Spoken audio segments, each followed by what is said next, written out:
Hello, this is Jenny Fern, and today I'd like to share another simple living vlog.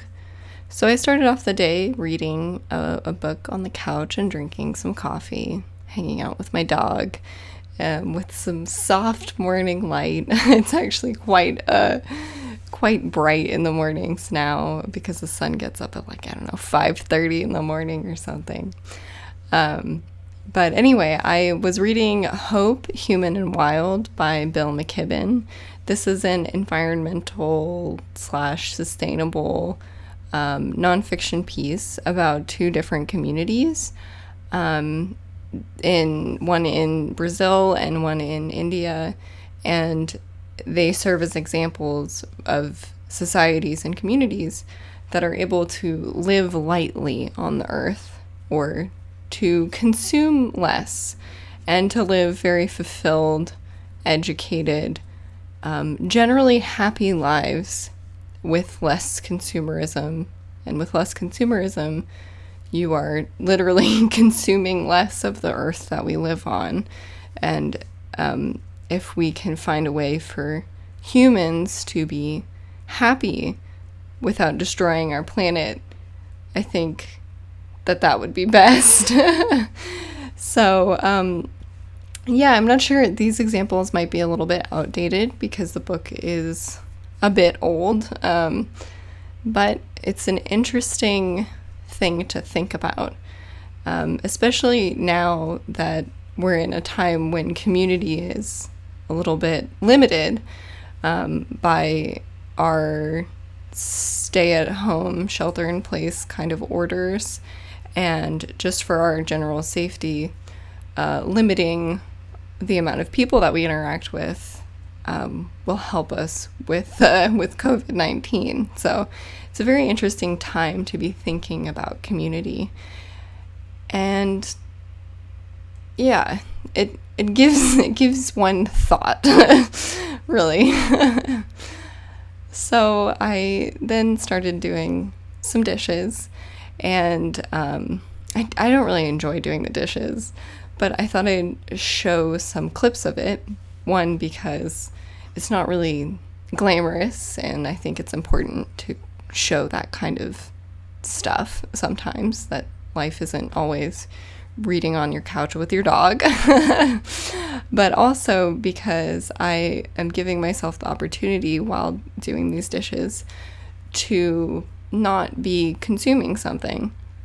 So I sometimes, quite frequently actually, am listening to some sort of video or something instead of letting myself process my thoughts or just kind of be in the moment or be in silence or just not have constant input. And so doing the dishes is a good time to do that, to kind of allow yourself to think a little bit. And for me, sometimes being a writer, I'm thinking about a story, which is coming from my own brain. And so it's kind of a fun way to be able to be alone with certain types of thoughts. And sometimes it's just mulling over something that I've absorbed recently.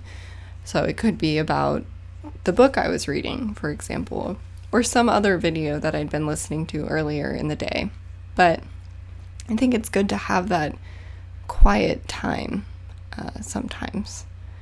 So I also decided to dig out the bottom of my compost bin. I have this old, rusted out wheelbarrow that came with this house. And I decided to use it as my compost bin because it was just this big container, basically, that was already there. So I dug out the top of it and put it into my actual functional wheelbarrow, and then took all of the decomposed compost from the bottom and transferred that to a different area. And I'll use that to plant in soon. It was my first time actually kind of looking through my finished compost. I do a method of cold composting where I'm not mixing it together with any regularity. I just kind of pile it on and let it sit and let it decompose slowly, and then over time I'll have compost. And that's not really for any real reason other than that's just how I've been doing it. And then here I also trimmed off some twigs from my apricot tree. There are some sections of it that have died off, and so I actually used those this weekend to fill a planter box, which I can show you in the next video. So here's the finished compost. It's really nice and crumbly, really small, fine stuff. I'm not really sure how that happened, but it's pretty exciting. So I will let it be what it is. And then I used some greens and a zucchini and some broccoli, all from the garden, to saute together with some pasta sauce, and made generally just kind of a saucy, delicious vegetable saute. And I'm pretty sure I put some quinoa in this as like the grain, and had that for a late lunch. I've been trying to figure out how to use all of our zucchini recently. Luckily, Matt, my fiance, loves it. He is a big fan of zucchini, and I actually really tried hard to cut it in like thicker discs, because I tend to chop everything really quite finely, and so you'll see me making an effort here to have it be, I don't know, like a 1/4 inch thickness, maybe a little less than that, so that when it sauteed it still had quite a bit of bite to it. So yeah, the eating from the garden, like real fresh food, is such a wonderful luxury compared to, I don't know, eating a box of mac and cheese. But it's definitely more work, but it's very satisfying.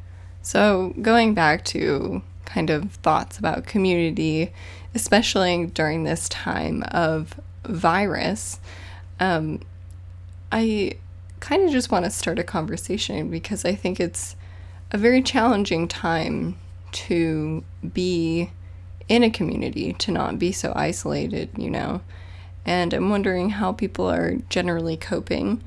And I know when I first got this house, I had a lot of plans for it, like when I was packing and all of that. We closed escrow and everything, and I was like, oh, what am I going to do with this wonderful house once I get it?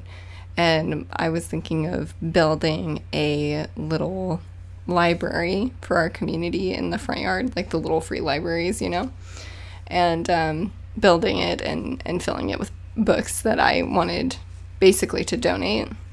And, well, I mean, not filling it, but putting those books in there and then having other folks in the neighborhood add to it as they wished. So I had that kind of dream, and then I thought, well, I'll get settled in for a little bit, be more of a part of the neighborhood, and then I'll get it going. I don't want to go full in right away, be kind of like the crazy new neighbor. And then I realized it probably wasn't going to happen for a while, because I don't want to somehow be some sort of vector, just in case it is, on surfaces. At least that was my thought at the beginning of this whole thing. And also having the supplies is a little bit more challenging, because it requires going out and purchasing things. So I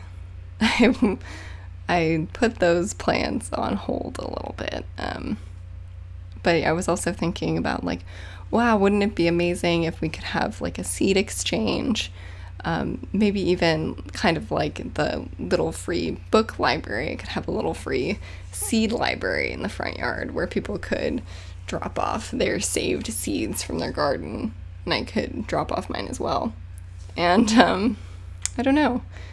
I'm not sure when I might actually get to those kinds of things. now that isolation is kind of the name the name of the game for survival at this point.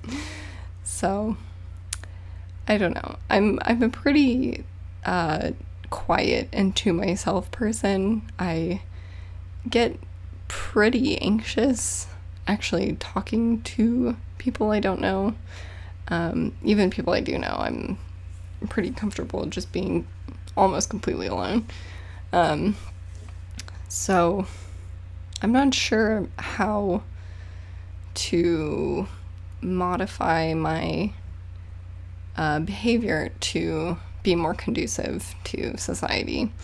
I guess I've been thinking about how isolated and not a part of any community I actually am, and what it would look like for me to be more in tune with community, just because I do think it is very important, as important as gardening and all of that. And I don't really take any action, or I don't really work on it very much, you know. So those are just some thoughts I've kind of been having floating around in my head, especially after having read that book and being in this time where community is very inaccessible. So I hope you enjoyed this, and I hope you have a good week. And thanks for watching.